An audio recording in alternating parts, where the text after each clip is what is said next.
ఒక ధనవంతుడు ఒక పల్లెటూరు వెళ్ళాల్సి వచ్చింది. ఆ పల్లెటూరు వెళ్ళాలంటే ఒక నది దాటి వెళ్ళాలి. చిన్న పడవ ఎక్కాడు. పడవలో ఇద్దరే కూర్చోగలరు. అటువైపు ఒక వ్యక్తి, ఇటువైపు ఒక వ్యక్తి. పడవ కొంత దూరం వెళ్ళిన తర్వాత ఆ ధనవంతుడు పడవ నడిపే వ్యక్తితో ఇలా అంటాడు, నువ్వు ఎప్పుడైనా తాజ్ మహల్ ని చూసావా అని. లేదు అయ్య గారు, నేను ఎప్పుడు చూడలేదు అంటాడు. అప్పుడు ధనవంతుడు వెటకారంగా నవ్వుతూ, నీ పావు జీతం వేస్ట్ అయ్యా. ఆ పడవ కొంత దూరం వెళ్ళిన తర్వాత ధనవంతుడు అతనితో మళ్ళీ ఇలా అంటాడు, నువ్వు కనీసం సిటీ అయినా చూసావా అని. ఆ పడవ నడిపే వ్యక్తి, లేదండి నేను సిటీ ఎప్పుడు కూడా చూడలేదు అని అంటాడు. అప్పుడు ఆ ధనవంతుడు మళ్ళీ వెటకారంగా నవ్వి, నీ సగం జీవితం వేస్ట్ అయ్యా అని చాలా కించపరుస్తూ మాట్లాడతాడు. పడవ కొంత దూరం వెళ్ళిన తర్వాత ఏదో ఒక రాయిని ఢీకొడుతుంది.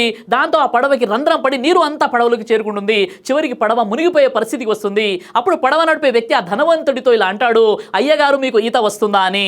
అప్పుడు ఆ ధనవంతుడు అంటాడు, నాకు ఈత రాదని. అయితే ఇప్పుడు మీ పూర్తి జీవితం వేస్ట్ అని చెప్పి ఆ పడవ నడిపే వ్యక్తి అంటాడు.